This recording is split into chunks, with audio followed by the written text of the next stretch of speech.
오늘 본문 9절에 보면은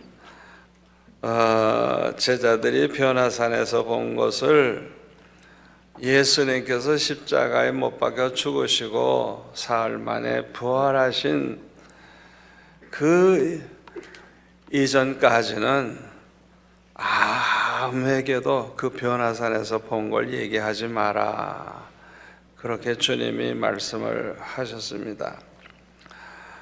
왜 그렇게 말씀을 하셨을까요?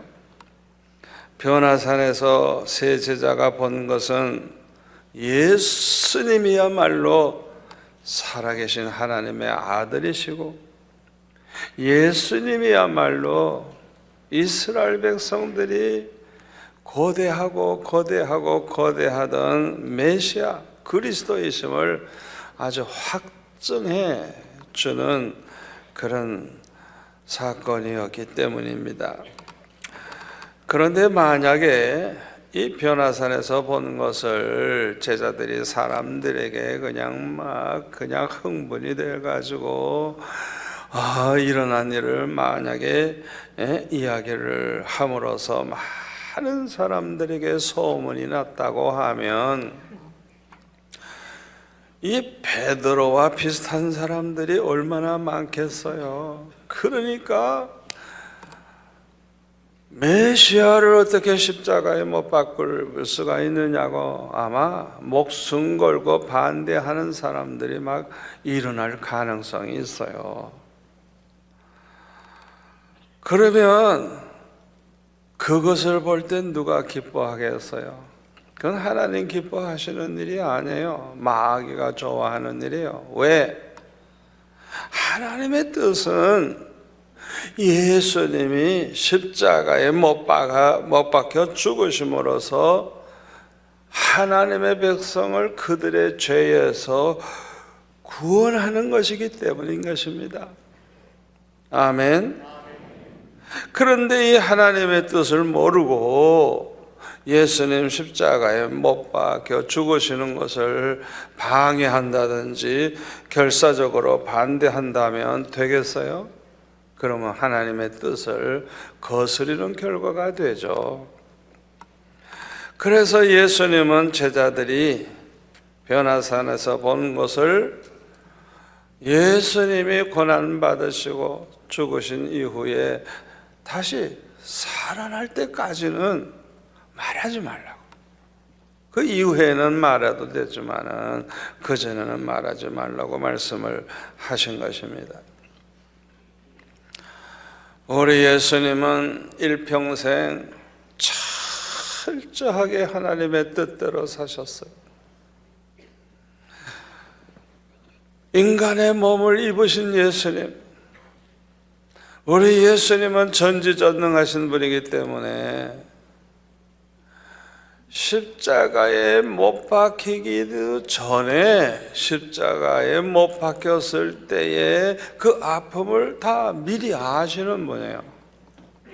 차라리 모르고 있다가 그냥 얼떨결에 그냥 십자가에 못 박히면 그냥 그때 고난을 당할 뿐인데, 예수님은 미래를 미리 다 아시는 분이니까 얼마나 그 아픔을 아셨을까요? 그래서 할 수만 있으면 이것을 그냥 좀 지나가게 할 수가 없느냐고 하나님 앞에 기도하면서도, 그러나 내 뜻대로 마옵시고 오직 아버지의 뜻대로 하옵소서, 철저하게 하나님의 뜻을 따르셨어요. 그래서 요한복음 6장 38절에 보면 이렇게 말씀하셨죠.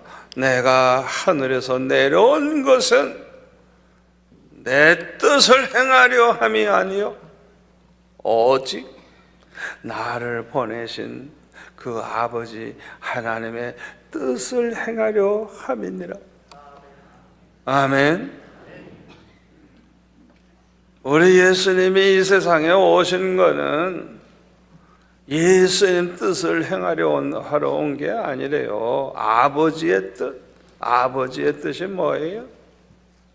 아들을 보내서 창세전에 택한 하나님의 백성들, 그들은 천국에 가서 영생복락을 누릴 자들이기 때문에 죄가 있으면 안 되거든요. 죄 문제를 해결해야 되거든요.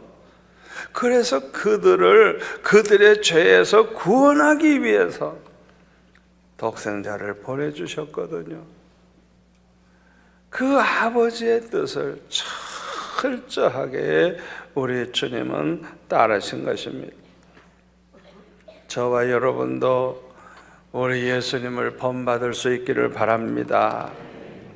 마태복음 7장 21절에 보면 예수님께서 말씀하시기를 나더러 주여 주여 하는 자마다 천국에 들어갈 것이 아니요 다만 하늘에 계신 내 아버지의 뜻대로 행하는 자라야 들어가리라.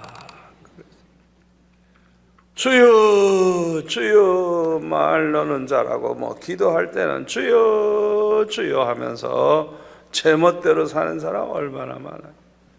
제멋대로 살아. 제멋대로 자기 좋을 대로 살아. 예수를 믿어도 그냥 자기 편리한 대로 자기 좋을 대로 예수를 믿는 사람이 많아요. 이건 아주 잘못된 거예요. 신앙생활이라고 하는 것은 하나님의 뜻대로 사는 것이 올바른 신앙생활이에요. 내 뜻대로 사는 게 아니에요. 그러므로 우리는 하나님의 뜻대로 살아야 돼요. 그러면 어떻게 우리가 하나님의 뜻대로 살 수 있을까요? 첫째로 하나님의 뜻을 똑바로 알아야만 하나님의 뜻대로 살 수가 있어요. 하나님의 뜻을 모르는데 어떻게 하나님 뜻대로 살겠어요? 하나님의 뜻은 성경 속에도 나타나 있어요. 성경을 많이 읽어야 돼요.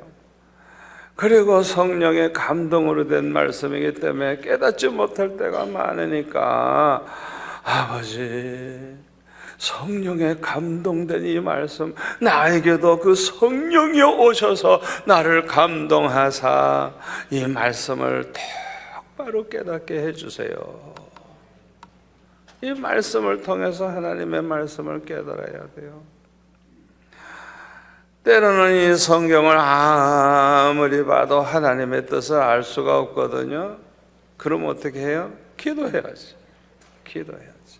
아버지, 내가 아무리 성경 봐도 하나님의 뜻이 무엇인지 알 수가 없는데 성령이여 나에게 오셔서 지혜를 주시고 영안을 열으시고 좀 이 말씀을 깨닫고 이 말씀 속에서 하나님의 뜻이 무엇인지 우리에게 가르쳐 주는 걸 좀 알게 해달라.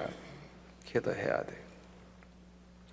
두 번째로 어떻게 하나님의 뜻대로 살 수 있을까요? 하나님의 뜻대로 살고 싶어 하는 그런 마음이 있어야 돼요. 정말 하나님의 뜻대로 살고자 하는 마음, 그 마음이 중요해요. 하나님의 뜻을 알면 뭐해요? 알면서도 행치 못하는 게 얼마나 많아요. 그렇죠?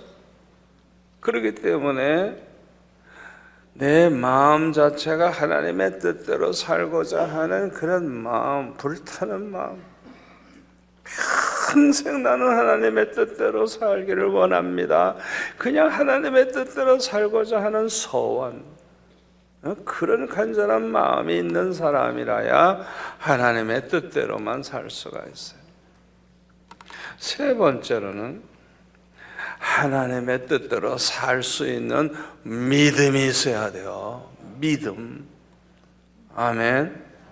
믿음이 있는 사람은 하나님의 뜻대로 사는 걸 기뻐하고 능히 하나님의 뜻대로 살아갈 수가 있어요. 아멘.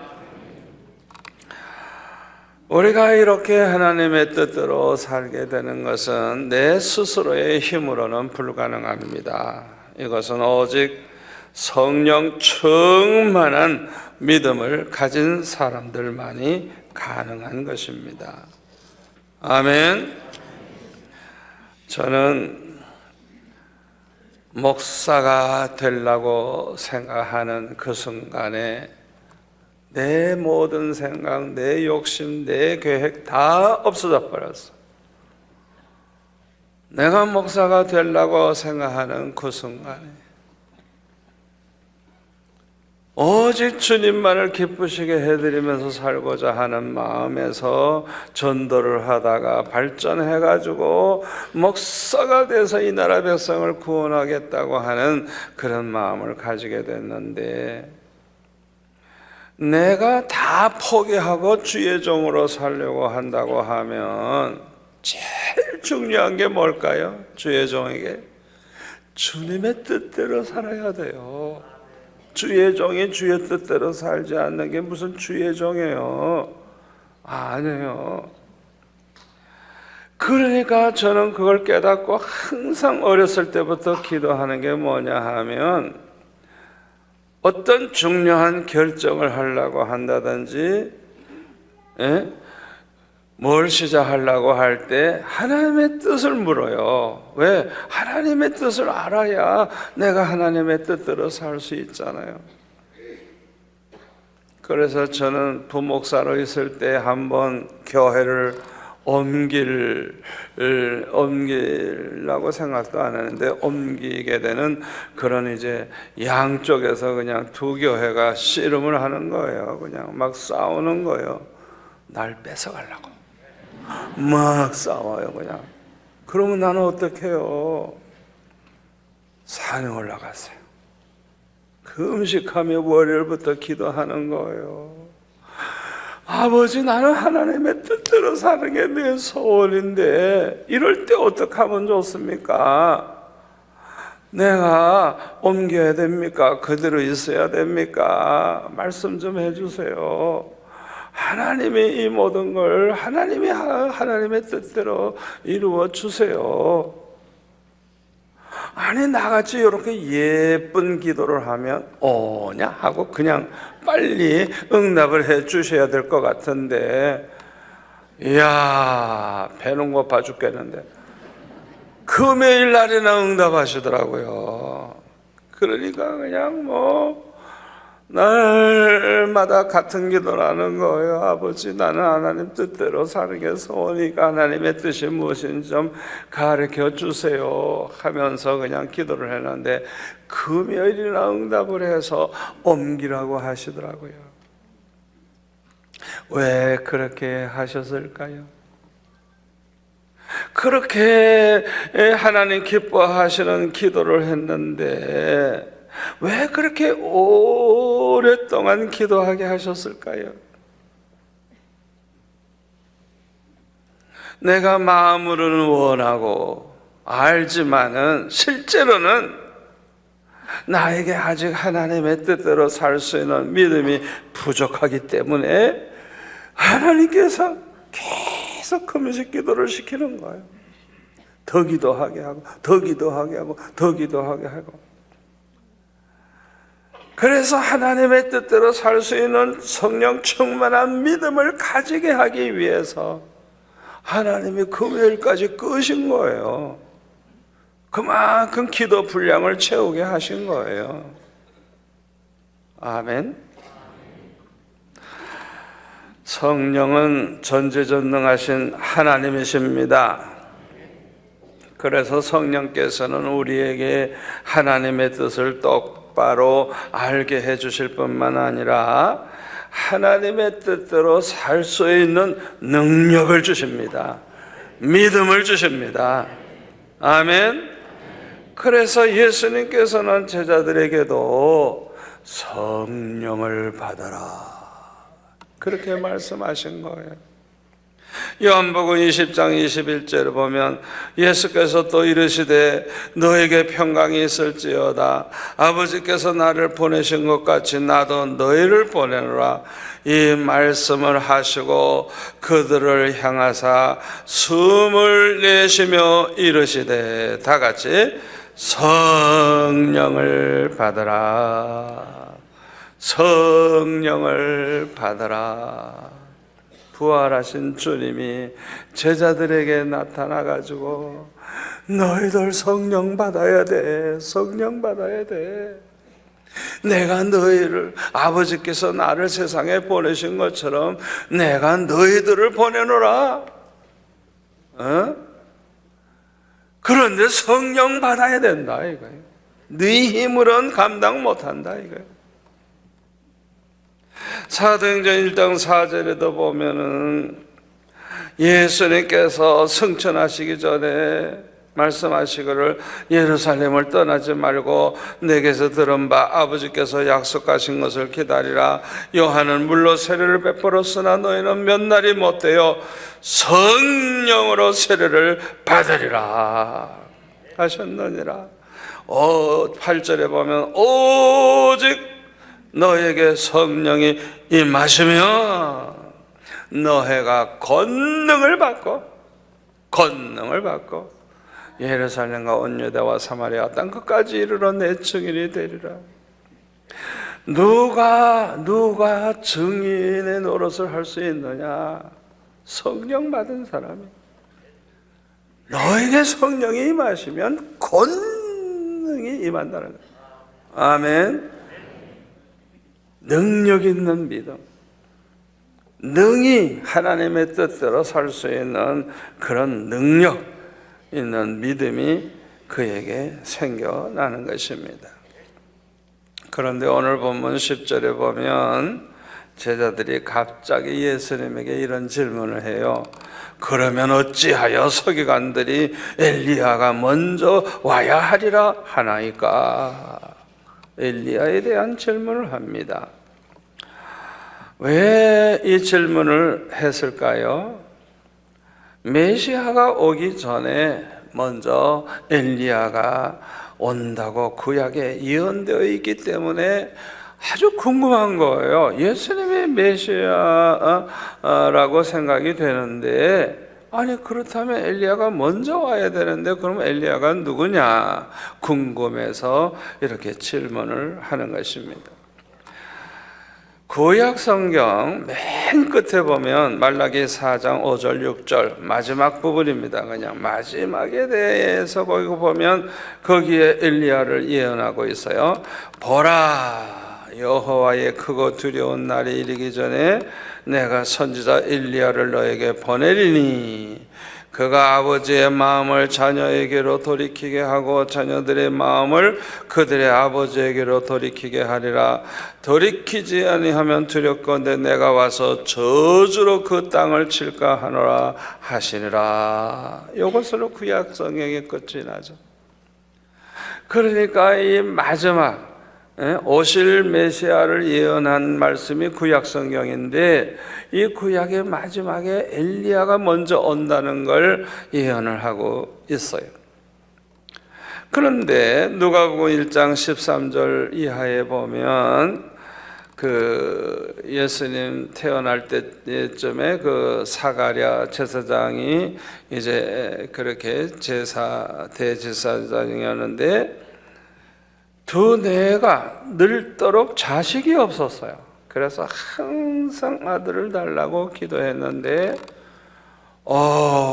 이 사가랴가 하나님 앞에 이 제사 지내는 그 시간에 천사가 찾아와가지고 네 기도가, 네 간구하는 기도가 하나님 앞에 상달이 됐다고 말씀하시면서 네 아내 엘리사벳이 아들을 낳을 것이라고 말씀을 하셨어요. 그런데 거기 15절에 보면은 그는 아주 주 앞에서 큰 자가 되고 포도주나 독한 술을 마시지 아니하고 모태로부터 성령의 충만함을 받아가지고 이스라엘 자손을 주 곧 그들의 하나님에게로 많이 돌아오게 하겠습니다. 그가 또 엘리야의 심령과 능력으로 주 앞에 먼저 와서 아버지의 마음을 자식에게 거스르는 자를 의인의 슬기에 돌아오게 하고 주를 위하여 세운 백성을 준비하리라. 이 세례 요한이 태어날 때 이미 천사가 와서 오리라고 한 엘리야의 일을 네가 할 것이라는 걸 사가랴에게 다 말씀을 해 주신 것입니다. 세례 요한은 참으로 큰 복을 받은 사람이에요. 세상적으로 보면 가장 불쌍한 사람이에요.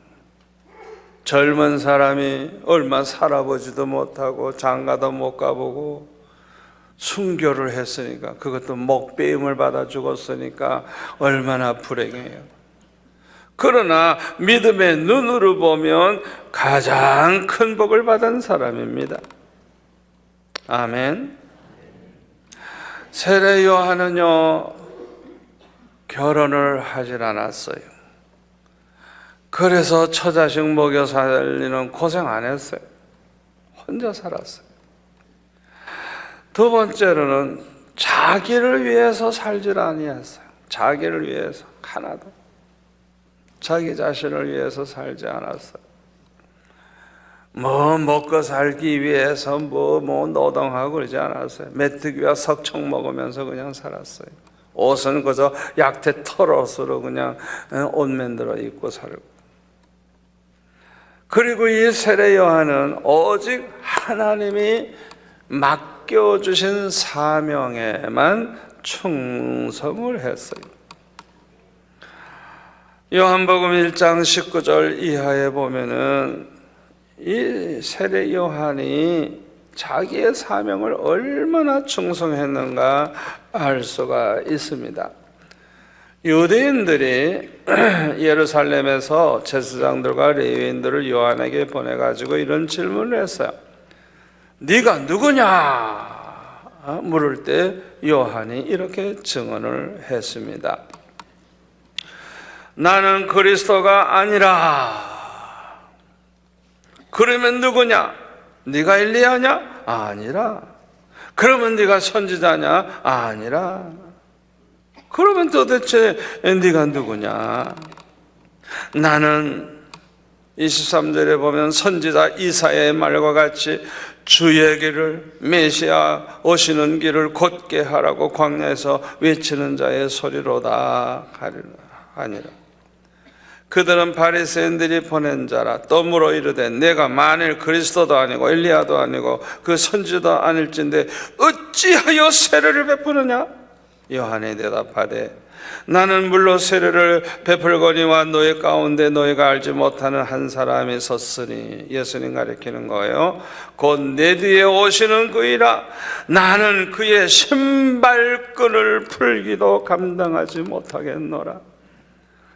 이야, 이 세례 요한이 굉장히 훌륭한 존경받는 주의 종인데 자기를 이렇게 낮추고 예수님을 높이는 걸 볼 수가 있어요.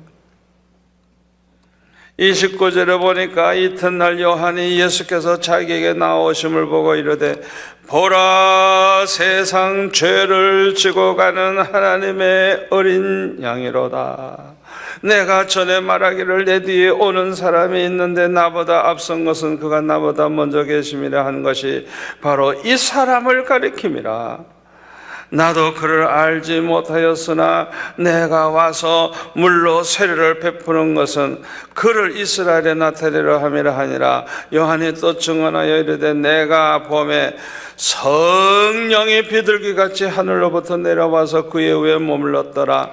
나도 그를 알지 못하였으나 나를 보내어 물로 세례를 베풀려고 하신 그 하나님께서 나에게 말씀하시되 성령이 내려서 누구 위에든지 머무는 것을 보거든 그가 곧 성령으로 세례를 베푸는 이인 줄 알라 하셨기에 내가 보고 그가 하나님의 아들이심을 증언하였노라.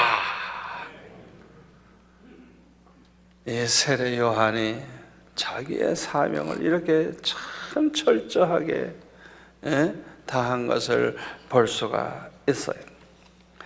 여러분, 세례 요한이 자기 마음대로 세례 베푼 거 아니에요. 하나님이 그에게 세례를 베풀라고 해서 세례 베푼 거예요. 이 본문에 보면 그 말씀하신 그 하나님이 바로 예수님이야말로 메시아라는 걸 가르쳐 주셔서 그것을 증언한 것입니다. 세례 요한은 이렇게 자기 사명에 충성했어요. 그리고 마지막에는 순교를 했어요. 마태복음 14장 3절부터 보면은 이 헤롯 왕이 얼마나 못된 인간인지 자기 아우 빌립의 아내 헤로디아를 빼앗아 가지고 자기 아내를 삼았어요. 아니 왕쯤 됐으면 얼마든지 예쁜 처녀들 그냥 10명, 100명, 1000명 얻을 수 있는데 세상에 이런 더러운 인간이 어디 있어요? 자기 아우의 아내를 빼앗았어. 이 여자도 또 이 보통 못된 여자가 아니야. 또 그렇다고 또 시집을 와?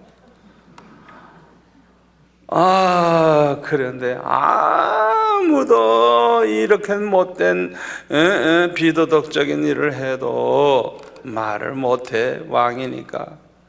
근데 세례 요한이 당신의 그건 잘못된 거라고 막 야단을 쳤어요. 그래가지고 화가 나서 죽이려고 했는데 사람들이 세례 요한을 선지자로 여기니까 백성들이 두려워서 죽이지 못하고 감옥에 집어넣었는데 마침 헤롯의 생일날이 됐어요. 그런데 이 헤로디아의 딸이 나와서 춤을 추는데 얼마나 이 헤롯이 그냥 넋이 나갔는지 헛소리를 합니다. 나라의 반이라도 주겠다 하면서 네가 원하는 게 뭐냐. 그러니까 이 헤로디아 딸이 자기 엄마한테 뭘 달라 그럴까요? 그랬더니 세례 요한의 목을 베어서 소발에 담아달라고 그래라. 이야, 얼마나 악한 여자예요. 헤롯이 고민을 합니다. 이 선지자를 죽이면 백성들이 들고 일어나면 어떡하지 걱정을 하는데 나라의 반이라도 주겠다고 약속을 했으니까, 맹세를 했으니까 거기 손님들이 실천해야 된다 이거예요. 그래가지고 할 수 없이 감옥에 있는 세례 요한의 목을 베어가지고 선발에 그걸 들고 와서 그렇게 죽었어요. 이 소식을 들은 사가랴와 엘리사벳, 자식이 없는 이 부모가 늙어서 얻은 이 귀한 아들 이렇게 죽었다는 사실을 알았을 때 마음이 얼마나 아팠을까요? 이 요한에 대해서 예수님은 마태복음 11장 7절 이하에 보면 이렇게 요한에 대해서 말씀을 하십니다. 너희가 뭘 보려고 광야에 나갔더냐? 바람에 흔들리는 갈대냐? 그러면 너희가 뭘 보려고 나갔더냐? 부드러운 옷 입은 사람이냐? 부드러운 옷 입은 사람은 왕궁에 있느니라. 그러면 너희가 어찌하여 나갔더냐? 선지자를 보기 위함이더냐? 옳다. 내가 너에게 이르노니 선지자보다 더 나은 자니라. 기록된 바 보라, 내가 내 사자를 내 앞에 보내노니 그가 내 길을 내 앞에 준비하리라고 하신 이 예언된 이 사람이 바로 이것이 바로 이 세례 요한에 대한 말씀이니라. 내가 진실로 너에게 말하노니 여자가 낳은 자 중에 세례 요한보다 큰 이가 일어남이 없도다. 그러나 천국에서는 극히 작은 자라도 그보다 크니라. 세례 요한의 때부터 지금까지 천국은 침노를 당하나니 침노하는 자는 빼앗느니라. 모든 선지자와 율법이 예언한 것은 요한까지니. 그러니까 요한이 구약 선지자 중에 마지막이라고 볼 수가 있죠. 만일 너희가 즐겨받을진대 오리라 한 엘리야가 곧 이 사람이니라. 예수님이 요한에 대해서 아주 확실하게 증거해 주고 계십니다. 이 요한이 지금 하늘나라에서 어떤 모습으로 있을까요? 영광스러운 모습으로, 상상만 해도 얼마나 빛난 옷을 입고 영광스러운 모습으로 면류관 쓰고 얼마나 참 복된 모습으로 있을까요? 이렇게 주님을 위해서 순교하고 주님을 위해서 산 사람은 1000년 동안 그리스도와 더불어 왕노릇한다 그랬어요. 아멘. 그런데요, 저와 여러분도 세례 요한처럼 이 복을 받을 수 있습니다. 어떤 사람이 이 복을 받을 수 있을까요? 하나님의 기쁘신 뜻을 이루어 드리면서 살고 싶어 하는 소원을 가진 사람들이 이 복을 받을 수가 있어요. 또 주님과 복음을 위해 살면서 받는 그 고난을 영광으로 생각하면서 충성하는 사람들이 이 복을 받게 됩니다. 우리가 먹고 사느라고 바쁘고 세상 일에 바쁘지만은 그런 중에서도 주님을 위해서, 복음을 위해서 사는 사람들,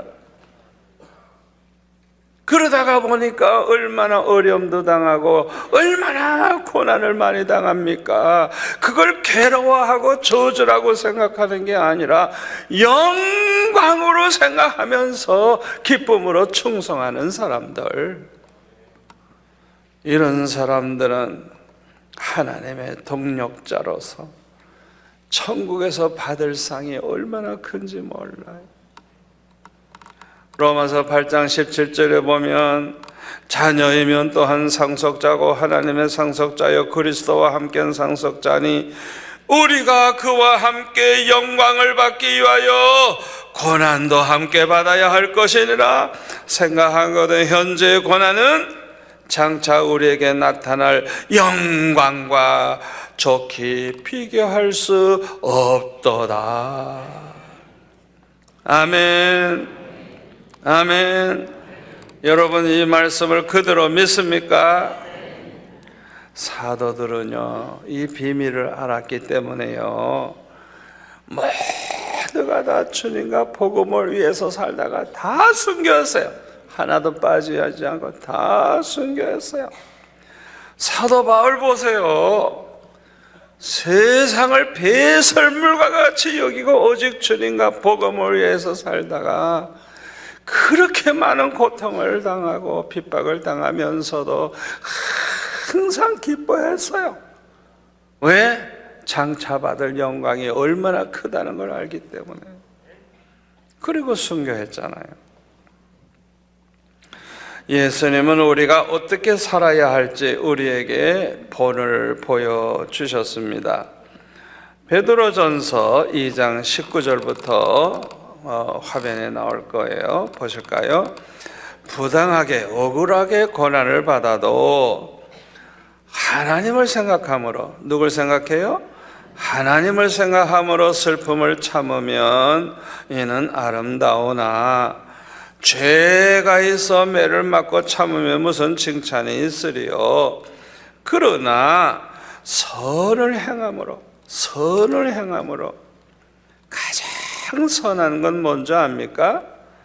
주님과 복음을 위해서 살면서 한 영혼 예수 믿어 구원 얻게 하는 것, 천국 가게 하는, 그거보다 더 선한 일은 이 세상에 없는 거예요. 선한 일을 행함으로 고난을 받고 참으면 이는 하나님 앞에 아름다우니라. 이를 위하여 너희가 부르심을 받았으니, 여기에서 우리의 사명을 알게 되죠. 그리스도도 너희를 위하여 고난을 받으사 너희에게 본을 끼쳐 그 자체를 따라오게 하려 하셨느니라. 그런 죄를 범하지 아니하시고 그 입에 거짓도 없으시고 욕을 당하시되 맞대어 욕하지 아니하시고 고난을 당하시되 위협하지 아니하시고 오직 공의로 심판하시는 이에게 부탁하시며 친히 나무에 달려 그 몸으로 우리 죄를 담당하셨으니 이는 우리로 죄에 대하여 죽고 의에 대하여 살게 하려 하심이라. 그가 채찍에 맞음으로 너희는 나음을 얻었나니. 우리 예수님의 살아가신 그 모습은 우리들도 본받으라고, 그 자체를 따라오라고 볼을 보여주신 거예요. 아멘, 아멘. 우리 예수 믿어 구원받은 사람들은 모두가 다 하늘에 속한 신령한 복을 받은 사람들입니다. 이 세상 복과 비교할 수 없는 큰 복, 영원한 복, 완전한 복, 이게 하늘에 속한 신령한 복이에요. 하늘에 속한 신령한 복은 창세전에 하나님이 택해 주시는 복, 영생을 누리면서 하나님과 사는 자가 되는 이 복. 영생을 얻으려면, 천국에 가려면 죄가 없어야 되니까 독생자 예수님을 보내주심으로 우리의 모든 죄를 다 대속해 주셨어요. 2000년 전에 저와 여러분의 죄는 해결됐습니다. 과거의 죄도 앞으로 혹시 범할 죄까지도 이미 다 예수님이 지불해 주셨어요. 아멘. 그래서 우리가 죄가 있어서 지옥 가는 거 아니에요. 세 번째 축복은 성령을 보내주셔서 성령으로 말미암아 복음을 듣고 믿게 하시고 예수를 영접함으로 구원받아 하나님의 자녀가 되고 천국 시민이 돼서 영생복락을 누리게 해주시는 이 복, 이것이 하늘에 속한 신령한 복입니다. 아멘. 구원은 믿음으로 얻는 거예요. 죄가 없어서 구원받는 거 아니에요. 예수 믿으면 예수님의 십자가 공로로 죄사함 받고, 아멘, 예수님 때문에 구원받는 거예요. 예수님 때문에. 아멘. 믿는 사람은 예수님의 그 사랑, 십자가의 사랑을 알기 때문에 자기의 죄를 회개하고 주님의 십자가를 생각하면서 회개하고, 그 성령이 우리 안에 거룩한 마음을 주시고 죄를 미워하게 하시고 하나님의 뜻대로 살게 하시고, 아멘, 변화되게 하시고 승리하게 하시고 기어코 천국에 들어가도록 책임져 주십니다. 아멘. 우리는 창세전에 택함받은 자인데 하나님이 우리를 택하신 목적이 무엇일까요?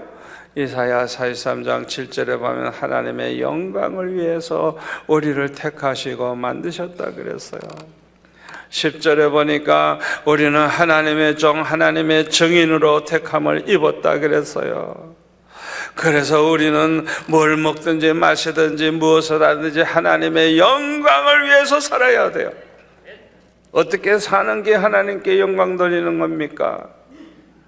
어디를 가든지 거치는 자가 되지 말고 무슨 일을 하든지 모든 일에 모든 사람을 기쁘게 해주면서 살고, 아멘, 나의 유익을 구하지 아니하고 많은 사람의 유익을 구해서 많은 사람을 기쁘게 하고 감동을 주고, 그래가지고 그들로 하여금 예수 믿어 구원을 얻게 하는 것이 하나님께 영광 돌리는 자의 모습이고 열매인 것입니다.